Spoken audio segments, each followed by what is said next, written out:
Hey guys, so, well, I did it. I crashed on the Grom. It doesn't quite look like it, but I did crash. And so what happened was, and I'll take a video, another video over after this one to just show you where I crashed.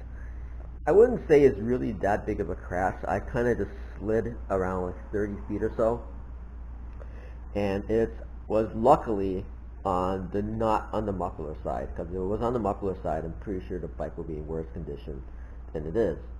And so what happened was I slid on this side.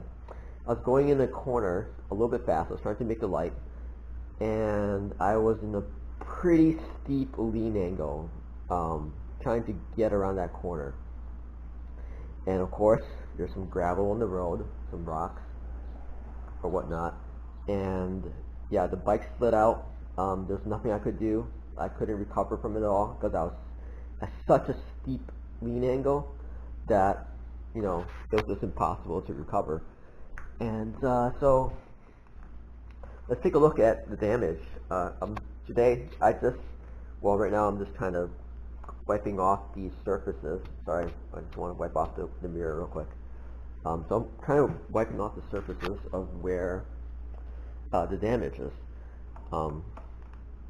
So the first thing, okay, it really doesn't look like much damage at all, and I'm just incredibly lucky that it was not. The engine is totally fine. It actually sounds the same or even better than before the crash. The first thing is here. As you can see, there's major scuff marks on the turn signal right here. Here as well, and this is actually not even that broke. Like, this was popped out a little bit, but I popped it back in. And to be honest, the only thing I really need to replace, unless I'm like really anal retentive about this right here, is just really the cover here. And what's that? That's like $1, $2, $3, $5 max. The second damage is here on the cheap ass mirrors, which again I don't really care about. Obviously there's a lot of grading here, and so that's a good thing too, because it slid on its handlebars, so the majority of the impact was absorbed by these cheap $8 mirrors, right? So none of the handlebars really, none of the handle or the grip here is damaged at all. The other minor damage is here on the paint here. You can see some scratches here on the paint, or chips on the paint. And I don't even know how this is the only damage. I literally slid about 30 feet on this side of the bike. Maybe my body absorbed most of the damage. Maybe that was why. And that's about it. But the other thing I did notice is the clutch lever is it feels a little bit loose, because you can see some damage right here. It kind of slid on this a little bit, so maybe it's like, I don't know, what's the word for it? If I compare it to the other side, it's just, no, it's about the same, but it feels a little bit loose, so I don't know how to fix that. Do I just need to tighten the bolt again or something like that? But other than that, it's pretty good. So here's the result of my glove. As you can see, there's a giant hole right here, and I'm actually glad. You see this mark here? I'm glad.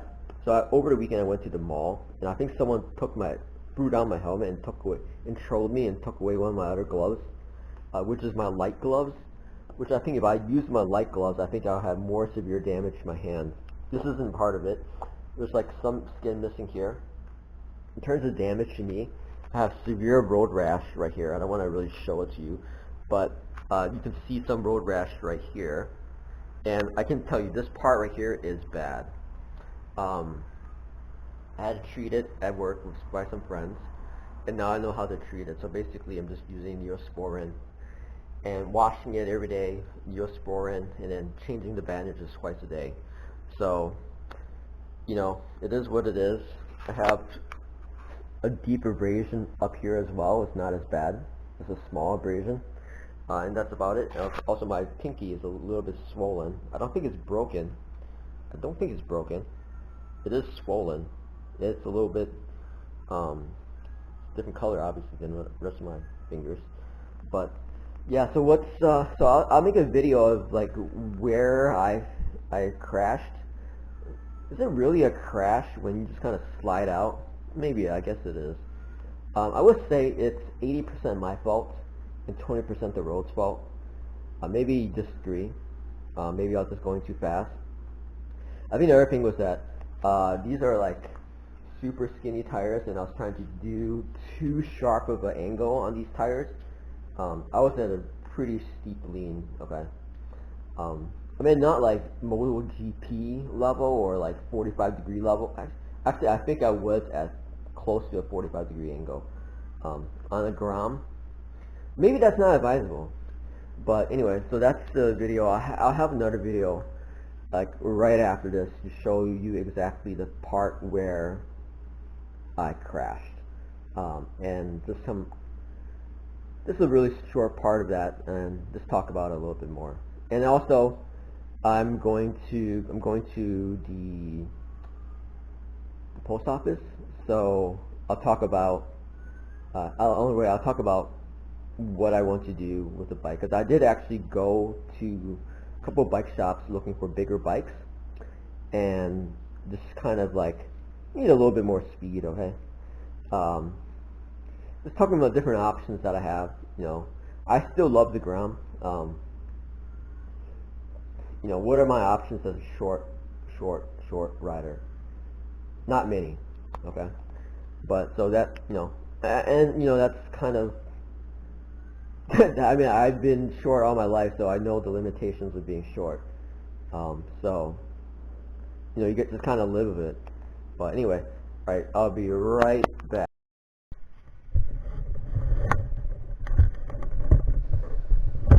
Alright, so I'm back. So now I'm gonna go on the ride, just my daily ride, and it goes by the place where I actually crashed. So putting my gear, putting my stuff on. I guess one of the things we talk about is what I was actually riding with and why my arm was so fucked up. So I was going to work, and I wear a t-shirt at work, so I didn't have any protective gear on my arms or on my chest, especially my arms, and that was really pretty much where most of the damage happened. When I rode on the ground, I think yeah, most of the damage was on the arm and on the shoulder, which did not have any protective gear. So when you have like a motorcycle vest, it's padded, especially at the sides of your arms and also the shoulder. So I didn't have that, and that's probably why I got so messed up. I don't think I'm that messed up. If you can see, I actually don't show it, but okay. So this road is under construction. It's extremely dangerous. It's like, because the tires on the ground are so thin, I'm literally wobbling all over the place. So I'm going much slower than I usually go on this road, which is about 30 miles per hour. This road is like a 45 mile per hour road. And so I don't care if people behind me are, delayed or not. It's just extremely dicey to ride on this road. Anyway, so I'm heading out. Yeah, I only had a t-shirt on, and so that was kind of bad. But I did have boots on, and I did have shin guards on, which, I mean, obviously it didn't even matter at all. But I had shorts on also too. But my legs were totally fine. So I think that the majority of the damage, it was basically just on my arm, and also my pinky is kind of bruised. I don't think it's broken, but it's bruised. So yeah, I think in retrospect, what I'm going to do to avoid crashing on a Grom again is just not cut into those corners that hard, because just don't know what's on the street these days. and I don't think the Grom is really meant to go at a 45-degree angle, or I didn't cut the angle correctly, or I didn't have my body position correctly. So anyway, here I'm going towards the actual place that so as I approach, so this is the street that goes into the corner that I crashed at. It's a 45-mile-per-hour road, so people are going 50, 55. I'm going usually like 50 into that turn. So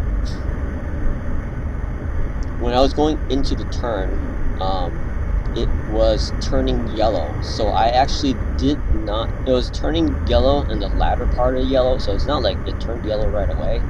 It was yellow for a little bit, and I just didn't want to stop and wait for the next light.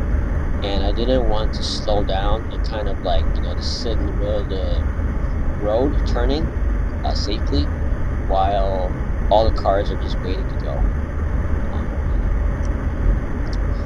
So there's no blood stains on the street, obviously, because I wasn't injured that badly.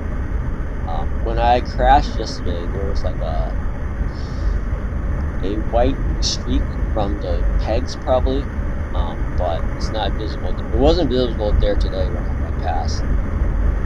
So here I'm going there. La di da. Let's see. Yeah, and see, the thing is, like, I changed my mind in terms of like what I usually wear. I usually just wear shorts and a t-shirt, but recently I've been wearing at least. Oh, here's the corner. This is where I crashed. So, and in this case, I have to wait for the light. So imagine here, I'm going into this corner at like around 30 miles per hour, right? I need to turn, make a 90-degree turn. So I'm going at a 45-degree. When I crashed, I believe I was at a 45-degree angle. Okay, and there was just some gravel there, and I crashed into, the light right there at straight ahead, right to the left of it, into like the gravel area there.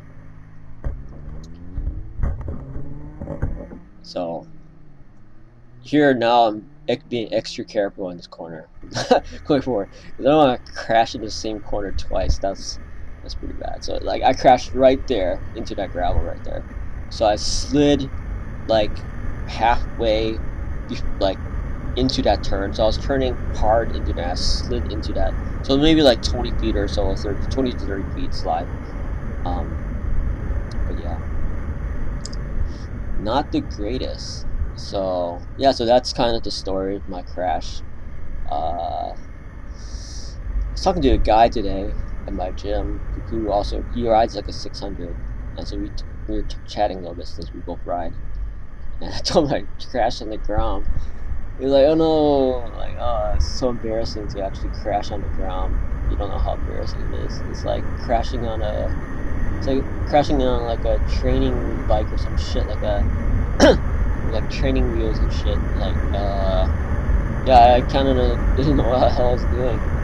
Um, I still like to take this into twisties, but I don't know. I did get different tires to kind of deal with the gravel, the possibility of gravel. I don't know. So I'm almost there, and here I'm actually was kind of aggressive into this turn, turning here later.